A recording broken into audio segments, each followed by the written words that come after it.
លោកអភិបាលស្រុកតាំងគោកលើកទឹកចិត្តបងប្អូនម្ចាស់កសិដ្ឋានចិញ្ចឹមមាន់បង្កើនការចិញ្ចឹមដើម្បីបំពេញតម្រូវការទីផ្សារ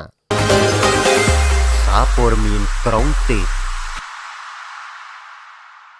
កសិដ្ឋានចិញ្ចឹមមាន់យកពងមួយកន្លែងនៅឃុំសយងស្រុកតាំងគោកខេត្តកំពង់ធំដែលមានចំនួនមាន់រហូតដល់រាប់ម៉ឺនក្បាលនោះបានបញ្ជាក់ពីការត្រៀមខ្លួនរួចជាស្រេចក្នុងការផ្គត់ផ្គង់តម្រូវការទីផ្សារដែលអាចជួយទ្រទ្រង់ដល់ជីវភាពរបស់ពួកគាត់បានមួយកម្រិតទៀតលោកហាក់មង្ហួតអភិបាលស្រុកតាំងគោកបានដឹកនាំក្រុមការងារចុះពិនិត្យមើលកសិដ្ឋានចិញ្ចឹមមាន់យកពងរបស់ប្រជាកសិករជាស្ដែងនៅថ្ងៃទី2ខែតុលាឆ្នាំ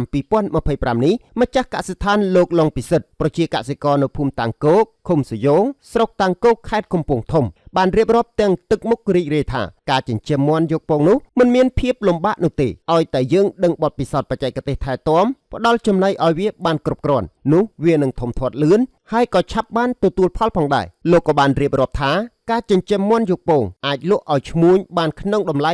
340រៀលក្នុងមួយពងហើយជាមធ្យមក្នុងមួយថ្ងៃលោកអាចរកចំណូលបានជាមធ្យម4លានរៀលទៅជាង5លានរៀលផងដែរในឱកាសនោះដែរលោកហាក់មង្ហួតក៏បានលើកទឹកចិត្តដល់ប្រជាកសិករទាំងអស់ឲ្យបន្តខិតខំប្រឹងប្រែងពង្រីកការចិញ្ចឹមបន្ថែមទៀតដើម្បីតម្រូវការទីផ្សារនិងបង្កើនជីវភាពឲ្យកាន់តែល្អប្រសើរជាងមុនបន្ថែមទៀតបន្ថែមពីនេះលោកហាក់មង្ហួតក៏បានណែនាំដល់អាជ្ញាធរឃុំចុះសួរសុខទុក្ខនិងតាមដានការចិញ្ចឹមមាន់របស់ប្រជាកសិករដើម្បីបានដំណើរការទៅដោយរលូនប្រសិនបើមានបញ្ហាអ្វីមួយកើតឡើងត្រូវផ្ដល់នូវដំណោះស្រាយជូនដល់ពួកគាត់ឲ្យទាន់ពេលវេលាផងដែរ